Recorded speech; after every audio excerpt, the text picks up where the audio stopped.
हम भारत के लिए कुछ भी करने को तैयार हैं। पहलगाम हमले पर अब अमेरिका ने पाकिस्तान को बेहद साफ मैसेज दे दिया है। वहीं दूसरी तरफ देखने को मिल रहा है चाइना के ऊपर भी एक एक्शन लिया है अमेरिका ने, तो वहीं पाकिस्तान में बिलावल भुट्टो के भी सुर अब बदलते हुए नजर आ रहे हैं। जियोपॉलिटिक्स में बहुत कुछ चल रहा है, हमेशा की तरह जानने को मिलेगा बहुत कुछ। आइए जानते हैं इन खबरों को विस्तार से। अमेरिकी प्रतिनिधि सभा के अध्यक्ष माइक जॉनसन ने भारत को एक महत्वपूर्ण साझेदार बताया है। उन्होंने आतंकवाद के खिलाफ लड़ाई में पूर्ण सहयोग का आश्वासन दिया है। ये बयान जम्मू कश्मीर के पहलगाम में भीषण आतंकी हमला के बाद आया है, जिसमें 26 लोगों की जान चली गई। माइक जॉनसन ने कैपिटल हिल में कांग्रेस की ब्रीफिंग के दौरान कहा कि भारत हमारे लिए एक अत्यंत महत्वपूर्ण साझेदार है, का समर्थन करने की हर संभव कोशिश करेंगे। माइक जॉनसन की ओर से दिया गया बयान भारत अमेरिका के कूटनीतिक रिश्तों की नई मजबूती को दिखलाता है, विशेषकर तब जब भारत दशकों से सीमा पार आतंकवाद का सामना कर रहा है। 22 अप्रैल को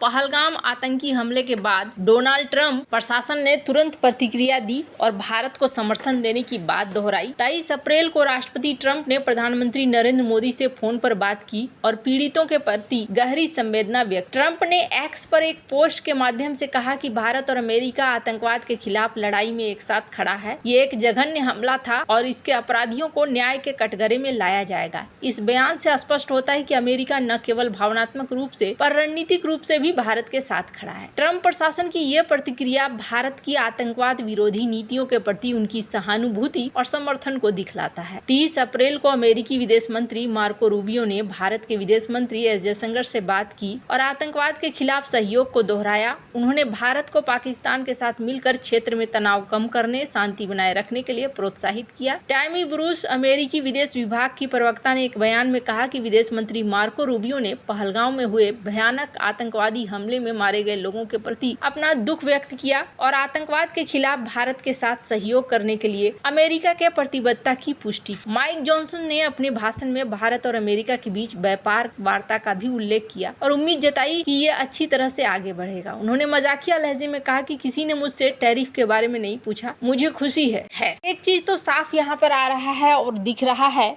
कि अमेरिका भारत के साथ खड़ा है और ये पाकिस्तान के लिए किसी बड़े टेंशन से कम नहीं है। पहलगाम हमले के बाद भारत ने पाकिस्तान के खिलाफ कई कड़े कदम उठाए हैं, जैसे वीजा रद्द करना, राजनयिक मिशनों को कम करना, सीमा और हवाई क्षेत्र बंद करना। अमेरिका ने इस तनाव को कम करने की कोशिश की। अमेरिकी विदेश मंत्री मार्को रूबियो ने भारत के विदेश मंत्री एस जयशंकर और पाकिस्तान के प्रधानमंत्री शहबाज शरीफ से बात और दोनों देशों से तनाव कम करने को आग्रह किया। रूबियो ने जयशंकर से बातचीत में पहलगाम में हमले में मारे गए लोगों के प्रति संवेदना व्यक्त की और आतंकवाद के खिलाफ सहयोग की प्रतिबद्धता को दोहराई। अमेरिकी राष्ट्रपति डोनाल्ड ट्रंप ने भी प्रधानमंत्री नरेंद्र मोदी से फोन पर बातचीत की थी। माइक जॉनसन का ये बयान भारत और अमेरिका के मजबूत रणनीतिक साझेदारी को दिखाता है। वैसे आपको बता दूं, जो लोग ये सोच रहे थे कि चाइना के ऊपर अमेरिका नरम हो जाएगा, फिलहाल के लिए नरम होते हुए डोनाल्ड ट्रंप दिख नहीं रहे हैं। एक कार्यकारी आदेश जारी कर चीन, ईरान जैसे देशों को जैविक अनुसंधान के लिए अमेरिकी संघीय फंडिंग को रोक दिया है। इस आदेश का मुख्य कारण ट्रंप प्रशासन का यह दावा है कि महामारी चीन के वुहान इंस्टीट्यूट ऑफ वायरोलॉजी में एक प्रयोगशाला रिसाव के कारण शुरू हुई। ट्रंप ने इस रिसाव को वैज्ञानिक अपनी गर्लफ्रेंड के साथ टहल रहा था जैसे अनौपचारिक बयान से जोड़ा, जिससे यह संकेत मिलता है कि प्रयोगशाला में सुरक्षा मानकों की कमी। इस आदेश के तहत विशेष रूप से गैन ऑफ फंक्शन अनुसंधान, जो रोग जनकों को गुणवत्ता को बढ़ाने के लिए केंद्रित है, लक्षित किया गया। ट्रंप का कहना है कि यह कदम भविष्य में कोविड-19 जैसी महामारी को रोकने के लिए बहुत जरूरी है। अमेरिका ने चीन और ईरान जैसे चिंताजनक देशों में गेन ऑफ फंक्शंस प्रयोगों के लिए सभी संघीय फंडिंग को बंद कर दिया है। यह अनुसंधान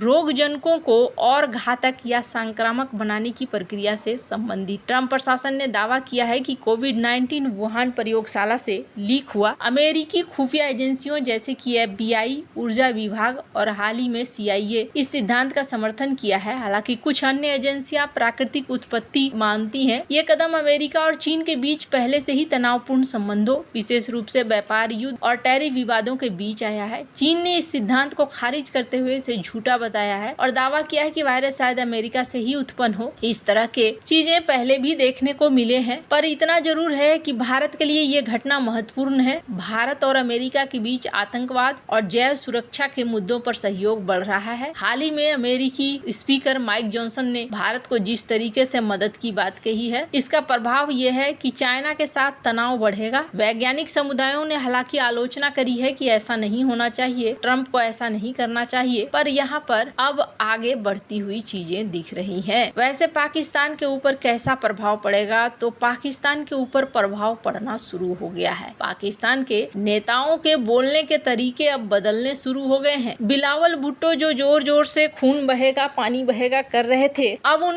उनके ही संसद में बयान आया जिसमें उन्होंने खुद को आतंक से पीड़ित बताया, लेकिन भारत ही हम पर आरोप लगा रहा है, ये कहा। बिलावल ने कहा कि जिस तरह से भारत बिना सबूत को इल्जाम लगा रहा है उससे कुछ नहीं होगा। आज जरूरत इस बात की है कि मिलकर आतंकवाद के खिलाफ लड़ें। बिलावल ने मंगलवार को पाकिस्तान की नेशनल असेंबली में बोलते हुए ये बातें कही। पहलगाम आतंकी हमले के बाद भारत के साथ बढ़े तनाव पर चर्चा के लिए पाकिस्तान में असेंबली का विशेष सत्र बुलाया गया। बिलावल ने इससे पहले सिंधु में भारतीयों को खून बहाने जैसे बयान दिए, लेकिन असेंबली में उनका रुख नरम दिखा। हालांकि कश्मीर को लेकर कई तरह के आरोप लगाए। बिलावल ने नेशनल असेंबली में कहा कि पाकिस्तान का इस अपराध में कोई हाथ नहीं है जिसके लिए उसे दोष दिया जा रहा है। उन्होंने कहा कि पाकिस्तान खुद आतंकवाद का शिकार है। पाकिस्तान में विदेशी प्रायोजित आतंकी लगातार खून बहा रहे हैं। पाकिस्तान ने आतंकी हमलों में मारे गए अपने सैनिकों और स्कूली बच्चों को देखा। आतंक को हमसे ज्यादा किसी ने नहीं झेला है। बिलावल ने कहा कि आतंकवाद से केवल हथियारों से नहीं लड़ा जा सकता, इस खतरे से विचार, शिक्षा, आर्थिक सुधार, एकता से लड़ना होगा। भारत की ओर इशारा करते हुए बिलावल ने कहा कि आतंक को दूसरे देशों को बदनाम करके नहीं हराया जा सकता है, बल्कि उन शिकायतों को दूर करके हराया जा सकता है जो इसे जन्म देती है। बिलावल ने भारत और पाकिस्तान से एक साथ मिलकर आतंकवाद के खिलाफ काम करने का आह्वान करते हुए कहा कि पाक पीएम शहबाज शरीफ ने भारत को निष्पक्ष जांच का ऑफर देकर अच्छी शुरुआत की है। भारत को आगे बढ़कर इसे स्वीकारना चाहिए ताकि दोनों देशों के